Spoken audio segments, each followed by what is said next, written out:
Okay, hello and welcome to Ringo Rama, Ringo Star podcast. My guest today, he's done a lot of things. He's worked with, of course, Jellyfish. He's worked in Dex Band. He's just done a lot of things. And it's Roger Manning Jr. Thank you, Lucas. Yeah, well, I'd better have done a lot of things. I'm about to turn 55, so if I hadn't done a lot of things, be, would have been sitting on my butt for the last 35 years. And that doesn't interest me. I've had a lot of fun in music, and a lot of hard work too. Yeah, But it's work that I love getting up for in the morning. And one of those journeys, of course, brought me briefly crossing paths with Ringo. yeah. Working on this album, Time Takes Time, in Mm-hmm. '92. Mm-hmm. So I think there were 5 songs written that's been stated in interviews. Yeah, we demoed up 5 songs, my partner Andy and myself, because we didn't know what Ringo was looking for, but Don was the producer of that album, uh, had been alerted to Jellyfish, and thankfully he was a fan. So he thought it might be a good idea to try to bring one of our song ideas to Ringo. The album was co-written with a variety of people, so it wasn't unusual for him to ask outsiders to submit something. Um, and we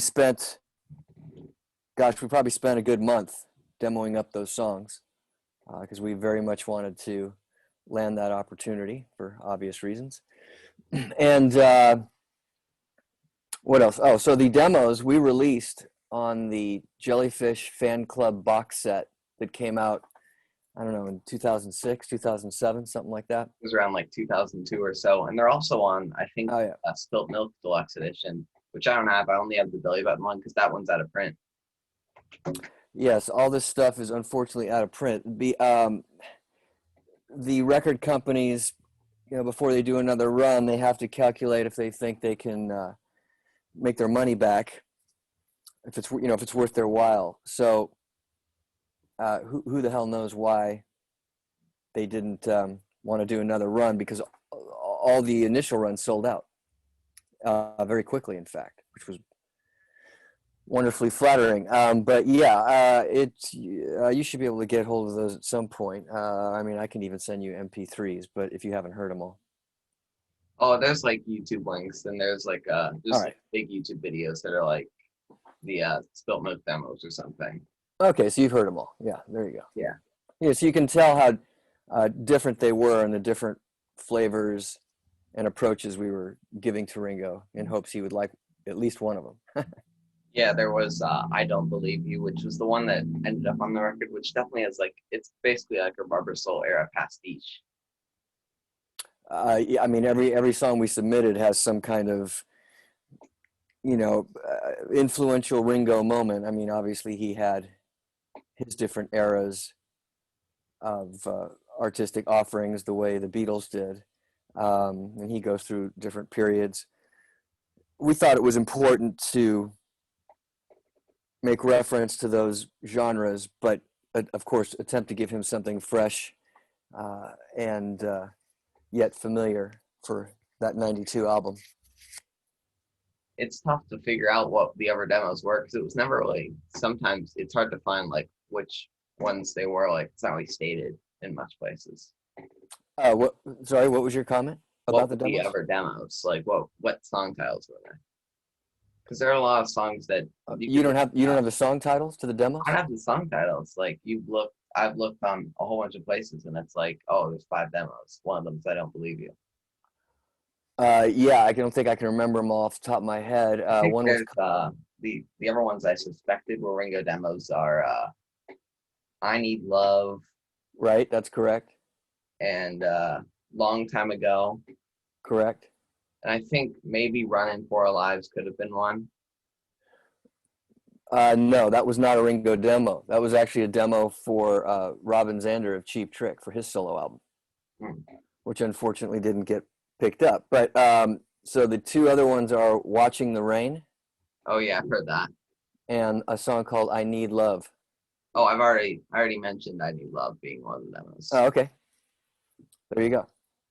Yeah, I think that's five. that's four because I think I Need Love twice. Uh, so you already put Long Time Ago in I've there? got Long Time Ago, I Need Love, Watching the Rain, and then I Don't Believe I You. don't believe you. Sorry, I don't remember what the fourth one is off the top of my head. Yeah, I mean, really, if you took all those demos, they're really like album quality. Some bands would just put out that as an album. That's how good the demos were because it was like meticulous. Thank you for that compliment. I mean, they do sound like demos. You certainly can compare what happened with I Don't Believe You to the final product. But yeah, I mean, people's expectations and what is floating around out there, a lot of standards have changed. We were just trying to meet our own standards, but thank you for that compliment. So was this after Jason had left and Chris was dismissed? That's correct. In fact, yeah, we got this offer right after all that happened. So it, as sad as it was to see the other guys go, this was a bit of positive news in our lives, and we're happy to rise to the occasion. Yeah. So how was it like getting like giving the songs to Ringo? Did he like was it like someone just played the demo for him, or was it like you went up to him and said, "This is how the song goes"? No, typically what happens, like I said, is this came through the producer. So Ringo didn't know us from a hole in the wall. Don was his producer who was coordinating all the songs for the record and the whole kind of vision for the record. He's the one that we submitted the songs to for him to kind of go through first. And then I don't know if he played all of them for Ringo or if he just played the one that he liked. But yeah, that's typically how it went. You were also in the video for "Way of the World" in like the little like scale or whatever on the other side. Yeah, that was that was a trip and a half. Very, very unexpected. Obviously, because we didn't co-write that song. Uh, yeah, I believe we would sung some background vocals on that and a handful of other songs. Yeah, And I think like half of the songs on that record, it's like you and Andy and like Brian Wilson. That's kind of the backing vocal team on some of those songs. that did happen. That was an incredible, very quick, swift moment that you try to capture in your mental camera because there's no iPhones back then. And it's just a really great memory that with each passing day is fading. But thankfully, there's the recordings. And when it came time to do the video, I have no idea whose idea it was to ask Andy and I to be in it. I suppose because we sang backgrounds and we were certainly a contemporary group. Um, somebody thought it was a good idea, and it all came to happen. Again, a total miracle that actually made it from the drawing board to the finish line. So after uh, the album came out and you had some of the deck and some of the demos just didn't turn up on the album, did you ever consider doing those demos for Spilt Milk? Never, because they were deliberately, when Andy and I created them, we were focused again, like I said, on creating a sound that ideally lent itself to Ringo World. While we were absolutely supportive of our work and believed in it and stood by it, it had nothing to do with the body of work we were assembling for Spilt Milk and what we were trying to very specifically and intentionally create for that album. Yeah, because some demos like Family Tree, which is probably one of the best Jellyfish songs, just didn't really fit with the ethos of that record. That is exactly right, and that's exactly why it was left off of Spilt Milk. We all agreed with our producer team that yeah, aesthetically it was just too much of a an odd beast to be with that other family of songs. So when you go in to do a record like Spilt Milk or Belly Button or so, did you already have like in your mind the way the demos were gonna be and how that you didn't do any ever studio recordings and it was just like the demos are gonna be the album and then they record basically just like replicas of the demos? Well, not really. So the whole purpose, especially back then with demos, because almost no work was ever done on a computer back then. The software didn't exist to record into your computer. So we had whatever the equipment was of the day, specifically recording onto a cassette multi-track tape. We used a little bit of computer, what small software there was for sequencing, and then the rest were a variety of keyboards, other players, and samplers, primitive samplers. We knew that we had very high aspirations for Spilt Milk, and the only way for us to be very clear on our ideas was to get them out on paper, so to speak, first. So the demo process, more importantly, served Andy and I to flesh out all of our ideas. And we knew from being in the studio several times before that you can't dilly-dally, you can't be undecisive. There's no time and you don't have any money to just show up at the studio and go, all right, what are we going to do with no plan? So we learned the hard way from our mistakes the first time around. If you don't have at least go into the studio with a solid plan that you believe in, which inevitably is going to change for a variety of reasons, you're going to do yourself and the project and your collaborators a huge disservice. And you're probably going to go bankrupt in the process, and the record company is going to cut off all the funding because you just can't take forever. Yeah. Unless you were, Madonna back in the day. The purpose of Spilt Milk was just because you knew record contracts were fragile and stuff, just to get everything you wanted on a record. Right. So we knew if we rolled in with a solid game plan and examples of what we were at least hearing, that was a huge starting point.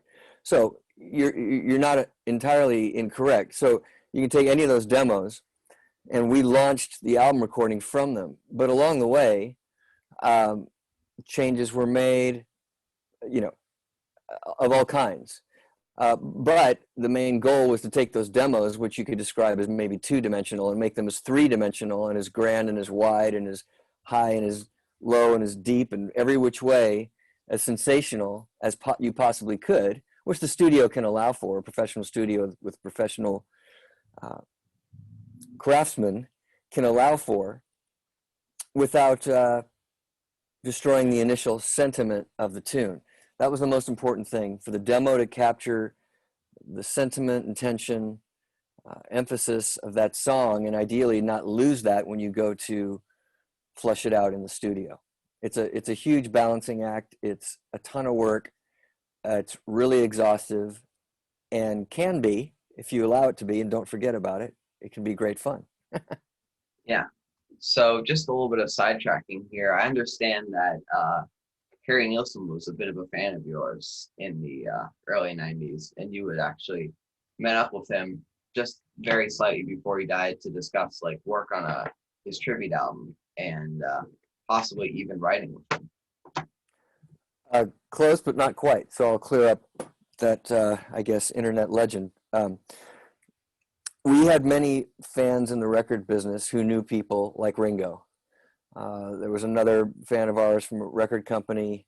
And also, do you know the actor Sylvester Stallone? We've heard of him. Yeah. So he was Rocky, and he's done many, many action films. He has a brother. I'm trying to remember his first name. Frank Stallone. I think he had a hit on the Staying Alive soundtrack. You are a very well-researched young lad. So he happened to be friends with Harry Nilsson. Don't ask me why. They come from very different worlds. They did, but they were sessions together in like late 1980. There you go. So they were social buddies. They were friends, and apparently some record company person, I don't remember who, and Frank Stallone brought to Harry's attention our band Jellyfish. He didn't know about us at all. And he was intrigued enough to come out of his house because he was a bit handicapped with a cane and so forth at that time in his life. I don't think he was going out much. But thankfully, they convinced him he needed to come see our band, and we played in Los Angeles in the, well, it would have been the summer of 1993, I think. And he came out, and after the show, we got to meet him. He was very complimentary, very sweet.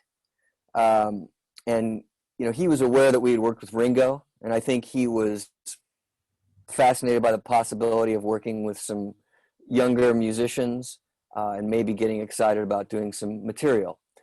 So all these other people were doing the talking. I mean, Harry was very soft-spoken. I don't even know if he, you know, wanted to be there or wanted to get home to bed or what, but he was excited at the possibility that somebody threw out of when we got back from tour to possibly get together and work on collaborating, throwing some song ideas around and see if anything came of it, which we all agreed was a great idea. Everybody was happy. Thank you. We shook hands. Thanks for coming to the show. What an honor it is to meet you, sir. You're one of our biggest influences.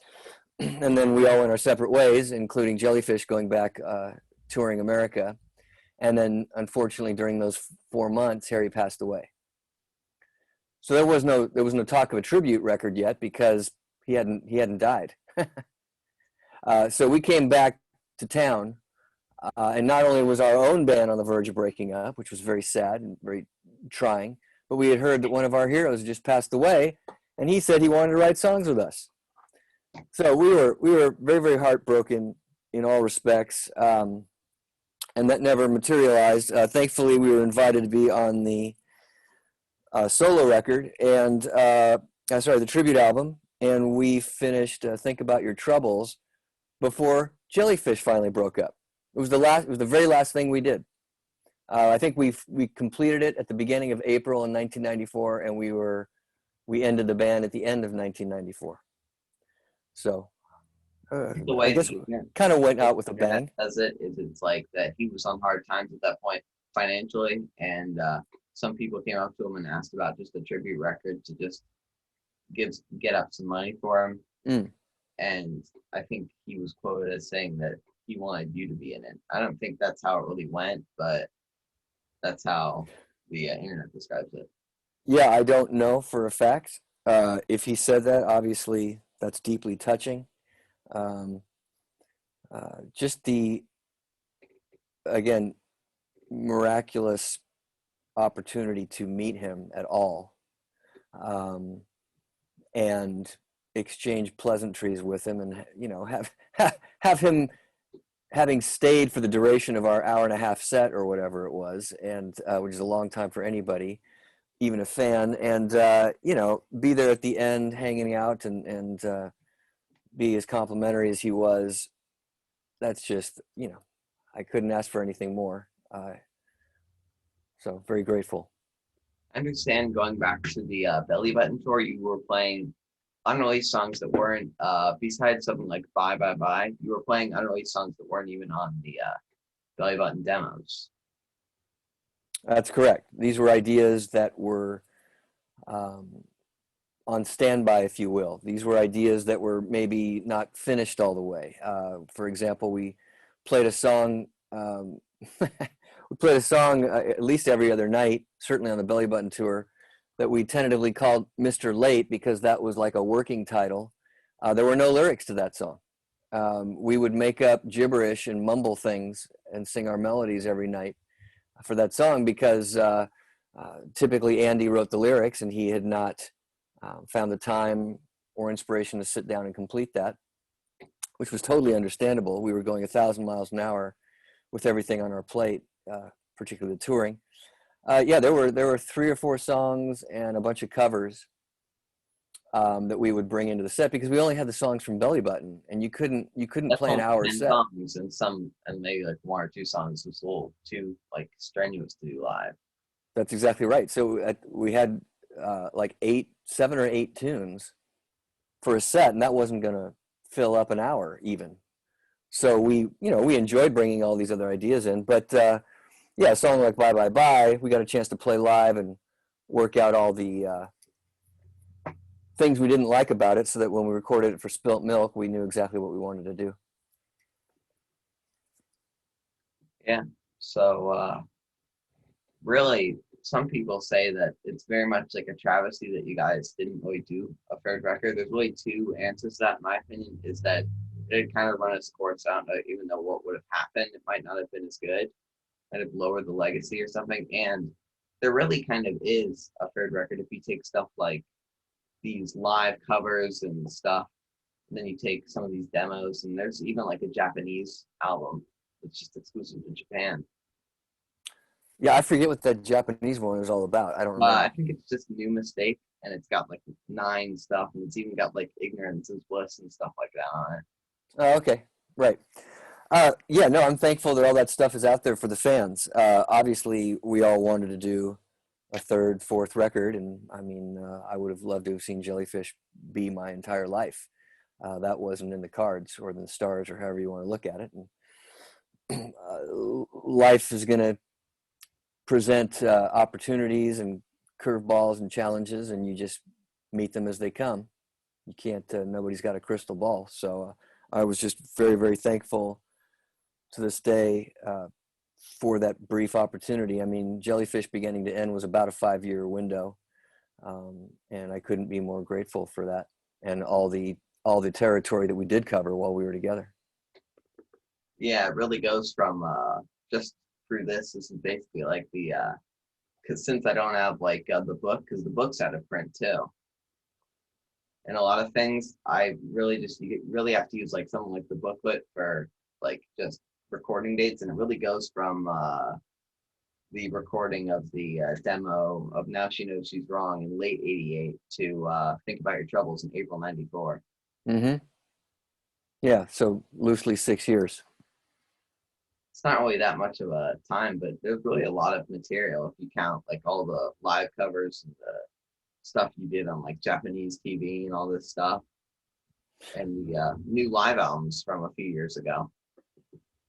Yeah, I mean, we were in our early 20s, very, very hungry. We had a lot more energy and just powering, man. This was like, this was our one shot, and we were going to literally kill ourselves trying to give it our all, which I feel everybody did. Everybody who was ever in that band, everybody who ever contributed in any way to that group, I believe really gave totally of themselves.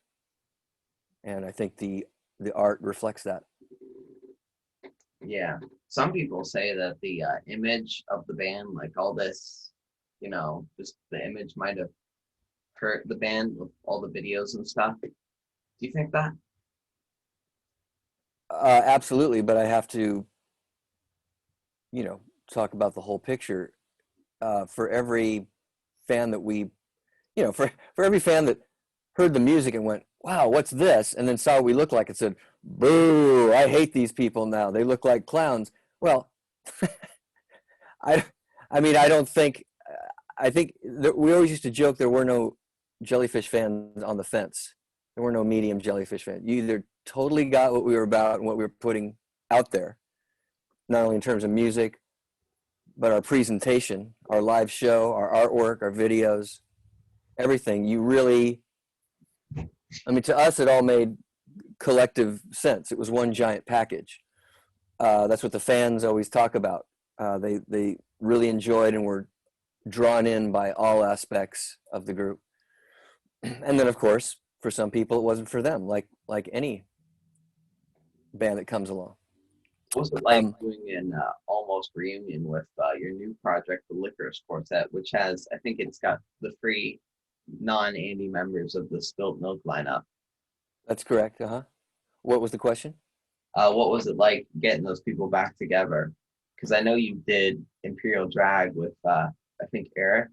Yeah, so Eric and I had a good 4-year run together post Jellyfish, which of course had its highs and lows like any band.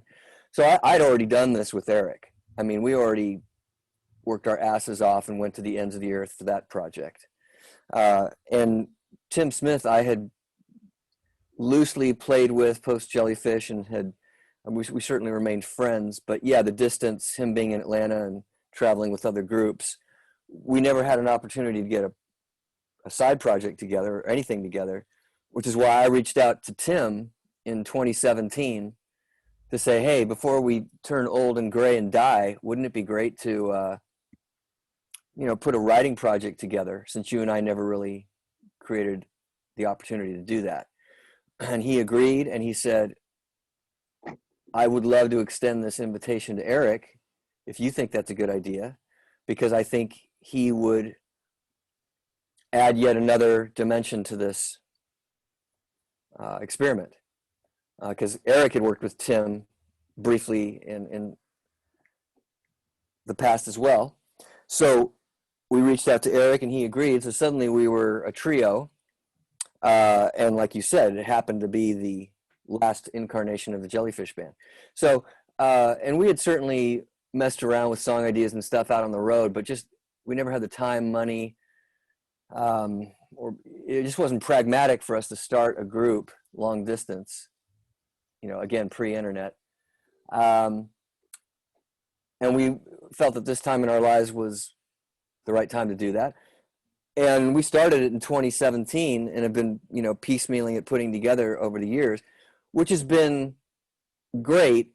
And the only way we could do it while we did our other jobs that we all do, traveling with other people, working for other people. So it's been very rewarding getting back together with those guys and getting to know them in a way that I never knew them, except Eric, really, I guess, in Jellyfish. I understand that you also had another studio musician on Spilt Milk, Lyle Workman. How close was he to really being a member of the band, or was he just like a studio hand for some of the songs? We had, Spilt Milk had, God, I don't know, 15 studio musicians or more. I mean, if you're not going to count the 22-piece orchestra that plays on Russian Hill. No, so you had Lyle Workman, John Bryan, both taking care of the guitar duties. So I would say each of those guys played on about half the record, sometimes on the same song. T-Bone Wolk shared bass duties with Tim on a lot of the material. Those were the big guys that were around for a long time, that were, consummate artists in their own right, that we were very, very privileged to be a part of that record, since we weren't a complete band at that point. It's just Andy and I. We were very lucky they were available and interested. But none of them were ever considered as band members. We were looking for something very specific, particularly in the vocal department. And that was going to be a tall order to fill, and we knew that. Because if you can sing that good, you're probably fronting your own band. And we met Eric Dover through a random sequence of events. He lived in Birmingham, Alabama, and he came out to basically meet with us and audition. And his guitar chops were fine. I wouldn't say that they were impressing us, but what impressed us was he could sing anything. We could give him any harmony part, and because he's a male tenor and he could sing in a higher register in full voice, it balanced out all the different other voices that we had for harmonies. Andy, Tim, and myself all have very different voices with different ranges, and Eric was kind of the missing piece to that. Yeah, I think he also worked as Slash's singer for a while during the Imperial Drag era. That's correct. So what was it like getting your brother in to do some of the working during the Belly Button tour? Because you couldn't really have gone out as a free piece without like a bass player. Yeah, I mean, we let's see. So the question again was about my brother and what degree was he involved? And what was it like having him in the band just as like a bass player? And just like Well, when Jason left, the touring was coming to an end for Belly Button anyway. So we went right into demo mode for Spilt Milk, and my brother played on a good portion of that as the bass player. And then during that time, it became obvious to all parties that it was time for him to make his exit for a bunch of reasons I won't bore you with, and frankly, is nobody's business. So yeah, that's why we then found ourselves without a bass player, and then continued to demo up stuff. And then we met Tim while we were demoing, but again, he was in Atlanta. So Tim didn't join us till it was time to record Spilt Milk. And that's when he started contributing bass parts and ideas to that album. Yeah, I understand that you had a really good producing engineering team in Albie Galutin and Jack. And how much really input did they have, like, as you're recording? Were you open to just having them say, like, how, like, what, just about like asking or something? Well, the reason we worked with them 2 times in a row on both records was because certainly on Belly Button, they demonstrated that they were more than equipped and highly skilled craftsmen that we absolutely wanted their talents to influence how Belly Button was going to come out. We learned a lot from them working on that record, and brought what we had learned to the creation of Spilt Milk. Their roles changed more on Spilt Milk, but they still worked as much and were still as important. There were things that Andy and I learned about arranging and what we wanted to do sonically that we could talk more intelligently about, thankfully. But those records were definitely, you know, the 4 of us. Sorry, Spilt Milk specifically was the 4 of us, me, Andy, Jack, and Albie, you know, made those records. And everybody, you know, one day you'd show up to the studio and somebody might have a lot to say, and it was a big influence on where the song went that day. And the next day it was somebody else bringing their voice to the forefront and influencing the direction of the tune. How much input did Jason have when you were making the record? Like, what? Because I know you and Andy wrote most of the songs. Some of them are just exclusively Andy. But was he like, did he just throw in guitar solos or something? Oh God, no. So again, the demos for Belly Button started with just Andy and myself. We auditioned several other guitar players before bringing Jason, inviting him to be a part of the process.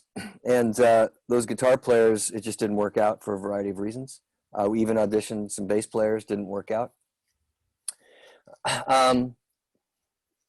And so Andy and I actually demoed up the four songs first, just the 2 of us and miscellaneous guitar players. Then Jason came up and helped us complete the next 8 demos, which were everything from King is Half Undressed to I Want to Stay Home. Basically, Andy and I being the writers, we had lots of ideas and suggestions, and would kind of try to produce the guitar playing through him. But Jason, being the guy he is and completely a one-man show to begin with, had no shortage of ideas, thankfully. I mean, that's one of the things I enjoyed about collaborating with him in that respect.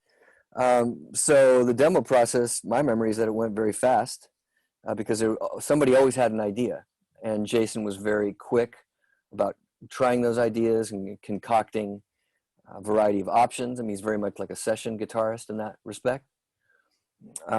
So yeah, that process was fairly smooth sailing as that process goes. How hard was it when it came time to sequence the demos and present them to how they would be recorded? How hard was it to choose? Because there is 16 demos and there's only 10 songs on the album.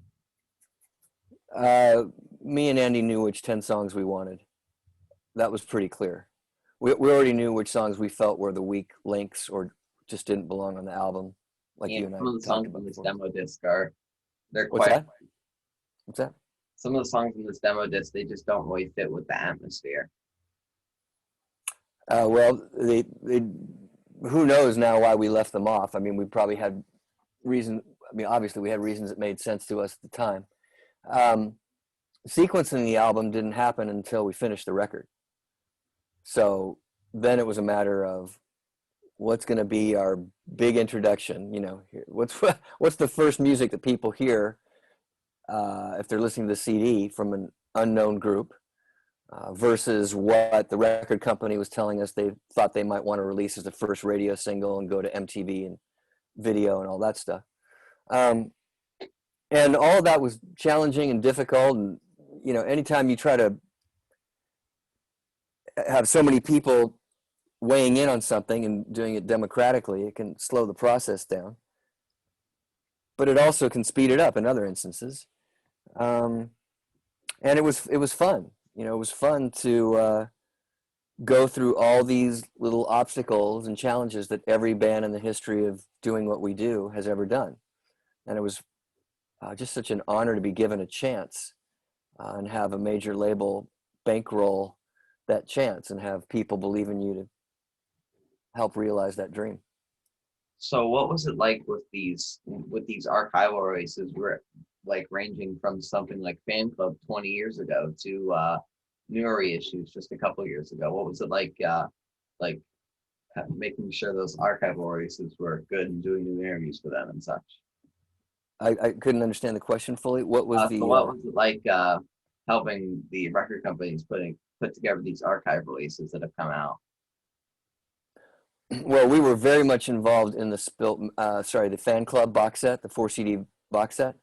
The record company, $600 now on eBay.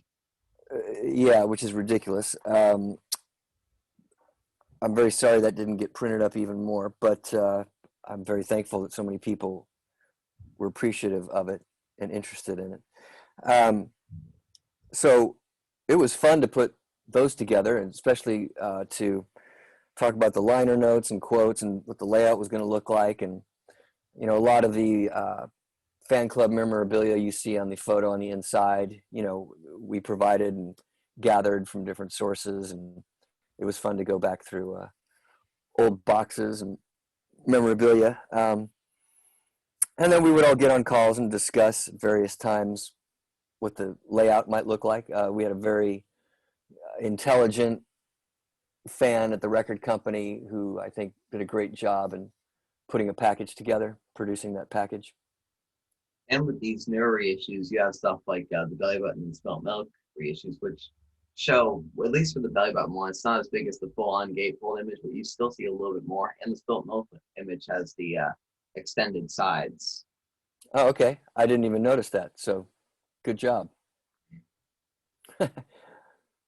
And just so you know, I have to get off the phone. I have to get off this call at 1.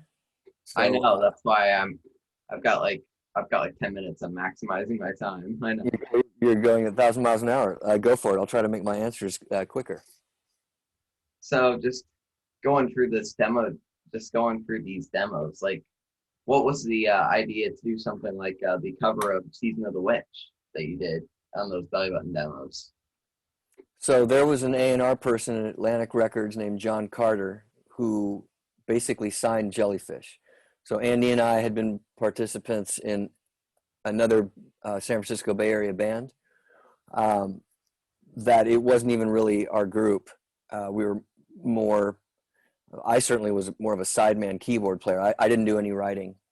And when that band broke up, that band had been signed to Atlantic Records by John Carter. When that band broke up, thankfully, John Carter said, well, I'm interested in hearing the demos that Andy and Roger are doing. And he liked them. And he was the one that introduced us to Albie Galutin. And he's the one that bankrolled some, certainly our first, some recordings, some early recordings, so we could begin the album process. But he had to convince, you know, the higher ups at Atlantic and the people who were going to write the checks that this was going to be a good idea. one of the things he suggested that we do way back in the Beatnik Beach days was to cover the Donovan song Season of the Witch, which we agreed would be a good experiment to conduct. So almost as a thank you to him for believing in us, and we're curious to conduct that experiment, we demoed up, we created an arrangement for Season of the Witch. Yeah, that also has a bit of For What It's Worth at the end with some like That's extreme correct. wacky 80s synthesizers on it. Well, I don't remember any synthesizers. There's lots of organ, lots of 60s combo organ. Well, on the it's like it sounds a lot like just like synthesizer, because I know it was like for the demos it was all like art. It was a lot of more artificial stuff, but then for the album it was like you were able to put. Oh, you're probably thinking of the brass, the trumpets, and so forth. Yeah. Those are samples. They're not synthesizers. They're mediocre recordings of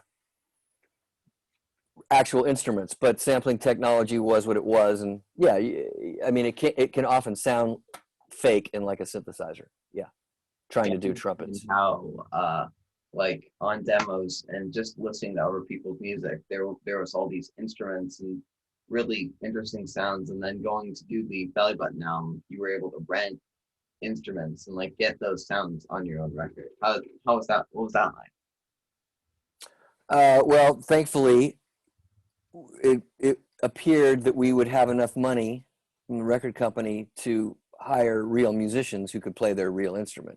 So you'd hire a trumpet player and he'd show up with his trumpets, as opposed to renting the instruments, because none of us play brass well enough to do that. So well, we had all grown up playing in bands, so we grew up both in junior high, high school, college, in orchestras, playing in marching bands, playing in jazz bands, having the real instruments blasting in your ear all the time. That's what people did before computers. So it was the only option. So we had lots of experience with that. So it wasn't particularly novel to us. It was only exciting because the players we hired were so damn good. And to hear our ideas be performed by real musicians is always just a really pleasant surprise. So yeah. You also had I think Steve McDonald from Red Cross on that album, just on one or two songs. Yeah, he played on 2 songs. We were a huge fan of not only him, but him and his brother and the band Red Cross, which were very inspirational to Jellyfish in numerous ways. And we had a mutual friend who introduced us to Steve, and we just got bold and thought he would be perfect for a couple tunes, and asked him if he wanted to get hired to play on it. Which, I mean, he wasn't like a traveling session musician or anything like that. I think he was a bit surprised, but he rose to the occasion. He was flattered, and he killed it. He just did. I can't think of anybody who would have done a more appropriate and better job. Yeah, there's also some like just in the early 90s, there's in between Belly Button and Spoke Milk, there's like EPs and a lot of like live singles and like promo stuff. How involved were you with that type of stuff, or was it just a record company affair? Usually the record company promotion department has a loose game plan or ideas as the record marketing is evolving. And thankfully we were consulted. I think they understood that we wanted to have our hands in as much of the creative presentation of the marketing as possible. So yeah, we certainly were involved to a degree, but I mean, they weren't our ideas from top to bottom. Some of those things were quite experimental and had gimmicks. Like sometimes it would be like a 3D compact disc, or it would be a 2 CD set, or even like something like the That Is YC single. There's just confetti in it. We had a lot of fun, and thankfully, the record company put forth the extra dollars, because all that stuff costs extra money, particularly when you're printing up thousands of copies. We had grown up in an era where record companies were doing that for their artists. It was very commonplace to include some kind of promotional bonus. Typically, it was a poster or a little booklet. Yeah, just in like every Paul McCartney album from the '70s, there's posters, and even in stuff like Venus and Mars, there's stickers and stuff. Yeah, exactly right. So as children, we expected that when an artist put out a record or did something promotional like that. That was just what happened. It was an extra cool feature for the fans. That, of course, had fallen by the wayside, probably for mostly financial reasons. And we thought it would be terribly exciting, particularly with the Gatefold album idea, to try to continue to include those things. I mean, we were really, speaking to our generation and having fun with that. And that's what that's all about. Yeah, so even on like Belly Button, there's CDs with the gatefold, and there's some CDs that don't have it. So it's like usually only the Japanese ones that you'll get like a full gatefold on. Mm. Yeah, well, see, so the Japanese, particularly, they're typically their own. They're almost their own record label, and often, right. So whatever Virgin Records looks like in the U.S. and England, they may have very little to do with what Virgin Japan looks like. So often, you're dealing with a whole different team of people who have a different bank account for the album, different people with different ideas. Again, thankfully, the Japanese fell in love with what we were doing and what we were attempting to give the fans, and they were very, very supportive in allowing us that extravagant creativity. I feel like in a lot of this, you guys were very close to like your fans and your fan club, because they're like just on your website. They're like you can get like fan club stickers, or like they had like a promo cassette and all this stuff. There are very few of those items left. I've kept quite a few of them over the years. It was quite an ordeal to not only hang on to some of those things, but make sure they didn't get damaged as I moved from location to location over the years. Take good care of them. And I've decided at this time in my life to share some of those with the fans if they're interested. And so that's what that recent sharing was all about. And there may be more. I don't know. I'm still I'm still looking through storage and what I want to hang on to and how many multiple copies I have of X, Y, and Z. But yeah, it was again another fun way to connect with the fans, which is something that a lot of musicians are invited to do these days, especially when you can't tour and all those things, those typical things. So we're almost out of time here. I've got like one or two more questions. So what was it like doing those videos? Because some of those videos are extremely outlandish, especially Babies Going Back with all those blue screen effects. There's actually video on the internet of you guys like jumping that's all synced up. Yeah, so the videos were terribly exciting, but for us, I'll speak for myself, they were very high pressure. And what I mean by that was to make a video that even looked half decent, like ours, cost a tremendous amount of money. And the goal was to try to make as high quality and as fancy and you tried to make a video that made some kind of statement. Now you could do that with lo-fi strategies, but at that time, MTV almost had like a quality control. If your video didn't appear to have a certain standard of quality, they wouldn't even entertain playing it. If you made it on your dad's video camera in your garage, that's not how you were going to get played. That would be a trend that would happen later, but not in the early 90s when we were attempting to get on MTV. So the record company knew this and put a lot of money into these videos. Making the videos kind of caught us off guard because we were so focused on the music that when it came time to do the videos, we had not thought about cool ideas. So ideas were presented to us, and often we would just pick the one that was like, well, this seems like it'll be the most doable, the most possible, and we can stand behind it. But the other problem is, unlike music, you couldn't visualize it. You had to trust the director and his idea. And again, we were not film people. We were not, again, my generation was not raised with the iPhone in front of your face every time you scratched your face. right? So whether you want to be a performer or not, you've probably had a camera in your face since you were a little toddler, right? Everybody's, so it's almost like, oh, there's a camera. You don't think about there's 58,000 people that might see me picking my nose right now. You just go, there's a camera and I'm just going to do what I do. And I mean, it's hard for me to even explain it because I don't understand it. There's a lot of self-consciousness that goes out the window because of the time and technology that you were raised with, your generation. So we getting in front of a camera all day and being very self-conscious about what it's going to look like and giving the director enough cool footage of yourself to have to chop with, edit together. Those are things that unless as an artist you're practiced doing, maybe you grew up being a dancer, you grew up being in theater as a youth, like Justin Timberlake, right? Justin Timberlake came from television, theater, child singer, actor. He then graduated into becoming a music artist. So he was already very comfortable, I would assume, being in front of the camera, dancing, doing all those things. Not us.